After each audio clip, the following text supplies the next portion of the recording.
Brethren, great is the Lord and greatly to be praised. Brethren, there's a gentleman by the name of Ham Milton. He wrote a song, a beautiful song. The title is Rejoice in the Lord. The first time I heard this song, I said, "Ooh, that's a beautiful song." God never moves without purpose or plan. When trying his servant and molding a man, give thanks to the Lord, though your testings seems long. In darkness, he giveth a song. Oh, rejoice in the Lord. He makes no mistake. He knoweth the end of each path that I take. For when I am tried and purified, I shall come forth as gold. Wow, beautiful number. So Paul continues to write to the believers at Ephesus as he speaks to them about practical Christian living. And he says to them, be careful with the sins of the attitude. And he lists some of them. He said, let all bitterness, wrath, anger, clamor, evil speaking be put away from you. Let it be put away from you. And notice the list. He said, let all, not some, all of these things, let them all be put away from you. Well, not some of the thing, all of the very same thing, and the other thing, all bitterness. Now, as I think of bitterness, I must think of hostility. It referred to a settled hostility that poisoned the whole inner man. Bitterness is kept on the inside. Bitterness destroys the container that keeps it. Some people are bitter at others, and because it is kept on the inside, the person that they are bitter against, bitterness is eating them out who they are against.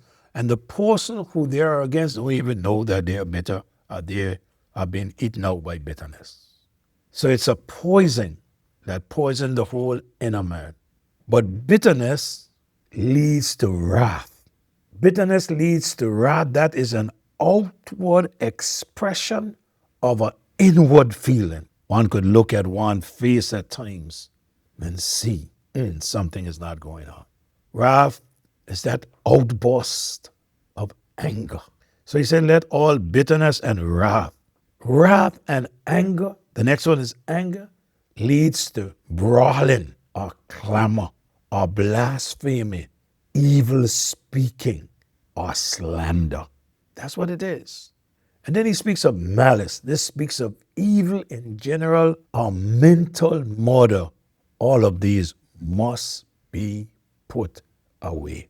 Put away bitterness. Don't harbor bitterness in your heart. If one has something against another, go talk to the person. If you know the person got something against you, go talk to the person. Talk to the person. Sometimes people are bitter against you. God knows you didn't do nothing. But what can you do? You cannot give people a mind.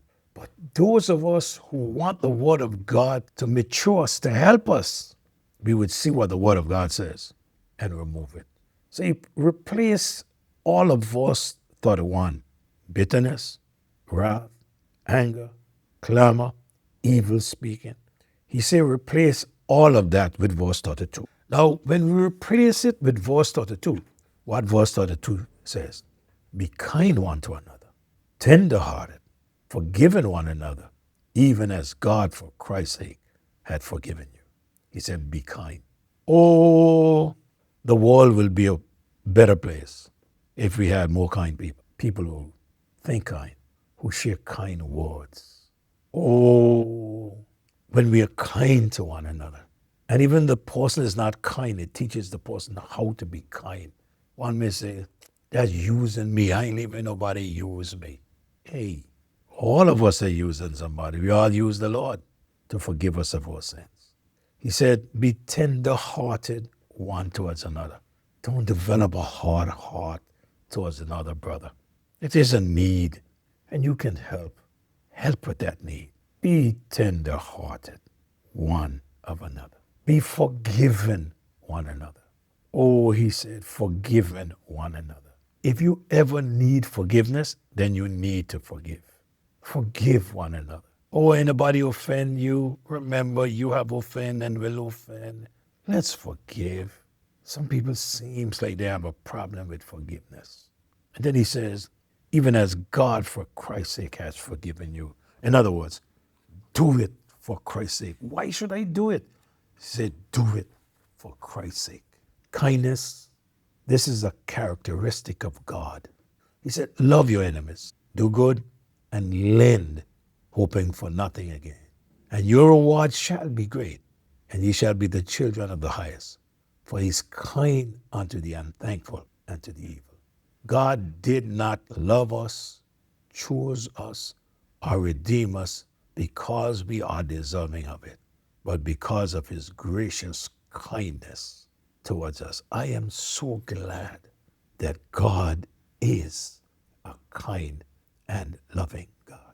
Then he speaks of tenderhearted.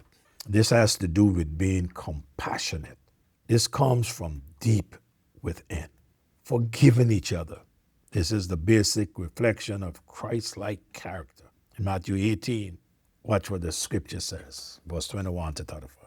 And Peter came to him and said, Lord, how oft shall thy brother sin against me and I forgive him? Now, one of the things Peter wanted to make sure of is to start counting. Peter was a hot-tempered fellow. And he said to the Lord, how often shall my brother sin against me? Peter was aware that someone would sin against him, but he was not aware that he would sin against anybody. He said, how often he would sin against me and I forgive him. And then Peter, sometimes and you put words in people's mouth, they say yes. Peter no doubt wanted to put some words in the mouth of Christ. He said, till 7 times. When I was going to school and you hit somebody, they said, stop. If you hit them again, they said, tell you stop it. Don't hit me the third time. You hit them the third time, that's a fight. We used to say 3 trials an Englishman. So after you hit somebody the third time, they end up in a fight. So Peter is saying 7 times. He did me wrong. Should I forgive him for 7 times? Wouldn't that be good? Peter said unto him, I say not unto thee till 7 times, but till 70 times 7. Boy, when Peter heard that, he must have been shocked. 490 times. And I believe that Jesus was not speaking about a lifetime. He probably was speaking about in a day. Therefore, the kingdom of heaven likened unto a certain king, which would take account of his servants. This is what I want us to look at. The kingdom of heaven is like this. Of this king who would take account of his servants. And when he had begun to reckon, one was brought unto him who owed him 10,000 talents. When I read this account, you can see how terrible man is. Verse 25 said, for as much as he had not to pay, his Lord commanded him to be sold, and his wife and his children, and all that he had, and payment to be made. I guess when you sell all of them, they couldn't even pay the debt. He said, a payment to be made. It's like paying the minimum on your credit card. The servant therefore fell down when the wife was required to be sold. He, his children, and everything he had, everybody he had. He fell down on his knees naked to him, Lord. He worshiped him, saying, Lord, have patience with me, and I will pay thee all. You see, when he was taking that, he didn't take into account that one day he had to pay back. But he said, I will pay thee all. Then the Lord of the servant was moved with compassion and loosed him and forgave him the debt. Changed his mind about selling his children, his wife, and everybody that he had. He changed his mind about that. He forgave him that debt. I tell you, if you had found yourself in a situation like that, and someone turn around and forgive you, boy, you would be happy. But as I look at this account, I can notice that my time is up. And because my time is up, I'm going to stop here. And I'm going to share the rest of this in the next devotion. Lord, help us to learn from the things that are in your word. Help us not only just to say those things, but Lord, to learn from those things and to be what you would have us to be. You're such a great God to forgive us. Help us to forgive others. We love you. We praise you. Bless these people, every one of them, in the name of Jesus. Amen and amen. Ladies and gentlemen, brothers and sisters, family members, to the extended family, the family of God, please share with a friend, a neighbor, a coworker, a loved one, somebody. Please share. Thank you.